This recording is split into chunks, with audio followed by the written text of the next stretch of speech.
زما غرض دا دی چې د کافر پیژندو کې او د مسلمان په پیژندو کې امی مولا یو شان دی. تم کافر پیژنې زم پیژنم، لیکن مسلمان تم پیژنې زم پیژنم. زما او ستا فرق په منافق کې دی چې زه منافق پیژنم ته نه پیژنې، زه منافق پیژنم ته منافق نه پیژنې.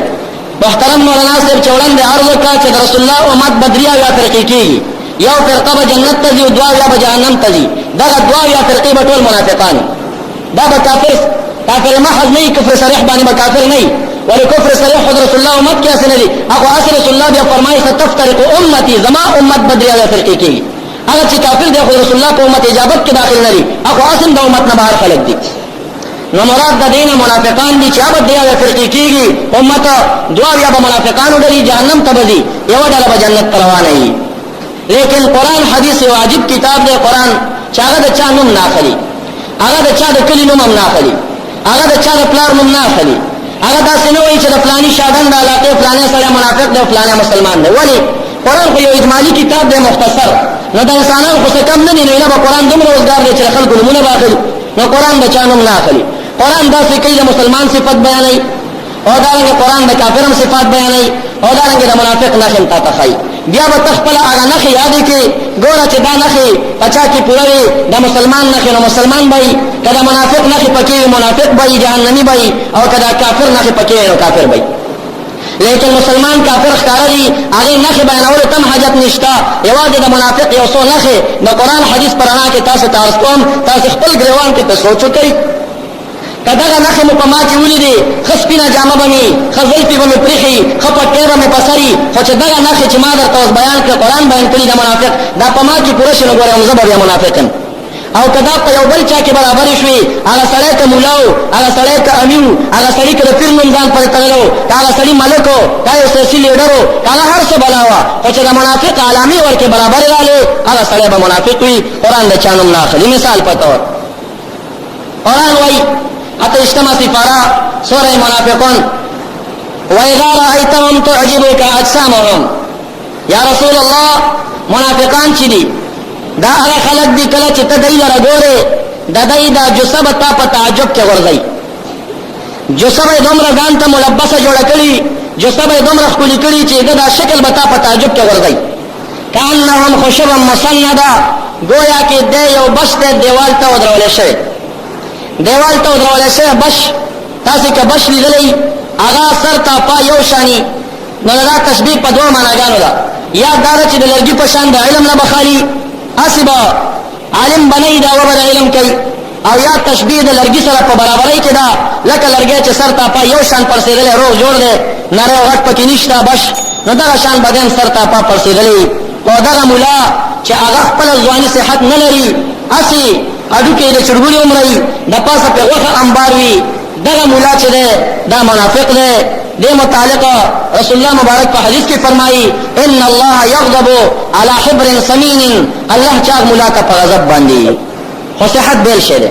زاده بسطة فی العین والجسم، طالوت علیه السلام ته الله په علم کې او په جسه کې زیادت ورکړو، د هغه جسم قوي و او د هغه علم هم زیات. هغه ځواني ده، ځواني ښه شی دی. عمر فاروق صاحب لوړ قد غټه ځواني لرله، او یو هسې بې ځایه پړسېدل دي، هغه تاسې پېژنئ.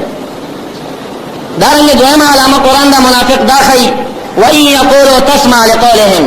یا رسول الله منافقان به د ژبه نه داسې پاستئ، دی چې کله غږېږي تاسې ته نو تسمع لقولهم، الله پیغمبره ته به هم ورته غوږ کېږدي، تا به هم په دې پسته خوله دوکه کړي، تا به هم غوږ ورته کېږدي.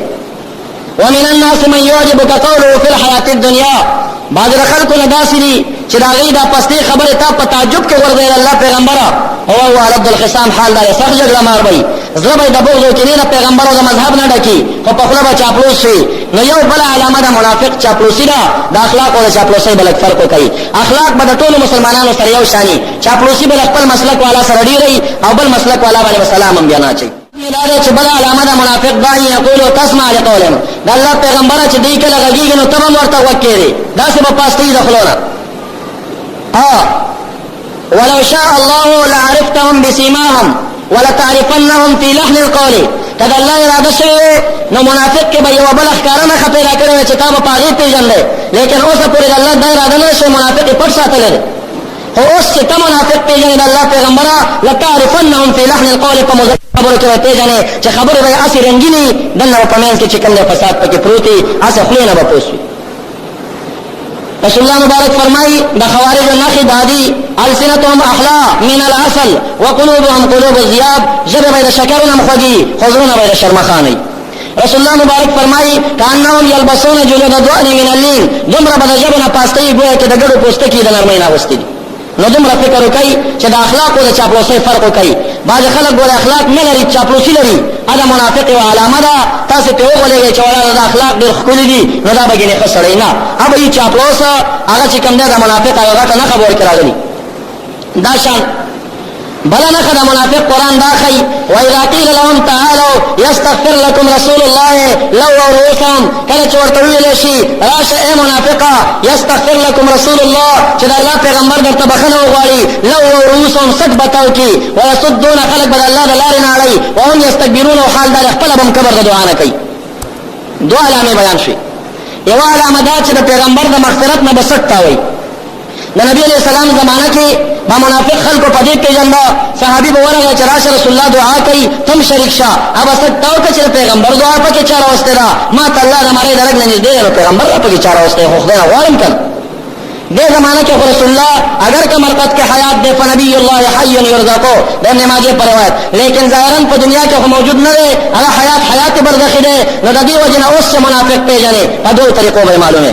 ورته ووایه چې رسول الله مبارک په خپل قبر کې د امت نه خبر دی او بخښنه غواړي که نه غواړي. که یې ووایي چې امت کې بخښنه په قبر کې د امت دپاره بخښنه غواړي دا سړی منافق نه دی. او که یې ورته ووایي چې راځه حج ته تللی او د رسول الله روضې ته به لاړ شو رسول الله روضه کې به رسول الله تا ته په قبر کې بخښنه وغواړي د رسول الله په استغفار کې به داخل شي چې سټ یې تاو کړه هغه سړی منافق دی. هغه وخت کې رسول الله ژوندی و د هغه د استغفار نه به یې سټ تاوه اوس چې وفات دی د مرقد د استغفار نه به یې سټ تاوئ. تاسې به وایئ چې نو استغفار خو په زندګۍ کې کېدی شي اوس په قبر کې خو مغفرت نه غوښتل کېږي. رسول الله فرمایي حیاتی خیر لکم و وفاتی خیر لکم، زما زندگیم تاسې ته ښه ده زما وفاتم تاسې ته ښه دی. زندگی په دې ښه ده تکلمون معي تاسې ما سره غږیږئ اکلم معکم د تاسو سره غږیږم. او هر چې وفات دی وفات مې په دې ښه دی عرضت علی صلاتکم وسلامکم واعمالکم، ستاسې سلامونه ستاسې درودونه ستاسې ټول عملونه ما ته پیش کېږي. ان کان خیرا که تاسو نیک عمل کړئ فحمدت الله علیه د الله ثنا ادا کوم وان کان شرا فاستغفرت لکم که تاسو بد عمل کړئ په قبر کې ستاسو لپاره بخښنه غواړم. نو رسول الله استغفار د حدیثونه ثابت دی په قبر کې. اوس چې منافق معلومه ورته ووایه چې حج ته خو لاړې لږ د رسول الله روضې ته هم لاړ شه. رسول الله دا فرمایلي من حج ولم یزرني فقد جفاني، چا چې حج وکړو زما زیارت ته رانغی ما سره ظلم وکړه ولې د پیغمبر سره ظلم کوې د رسول الله روضې ته لاړ شه د رسول الله استغفار کې به داخل شي. که در سره لاړو خو منافق نه دی، که در نه تاو شو سټ یې تاو که د قرآن په فتوا باندې دا سړی منافق دی. بیا دا د منافق علامه ده. تاسو به اورېدلي دا غیر مقلدین نامنهاد اهل حدیث هغوی داسې خبرې هم کړي دي. 11 کرته دغه مشهور چې تاسې پېژنئ ستاسې د علاقې او ستاسې قومي 11 کرته حج ته تللی یو مجلس کې دا خبره کړې وه چې 11 کرته زما یقین نه و چې مې حج به قبول شوي، لیکن په 12م ځل باندې د رسول الله روضې ته لاړم اوس مې یقین ده چې حج به مې قبول شوي. دا د خبرې دي دا د مشرانو ویناګانې دي.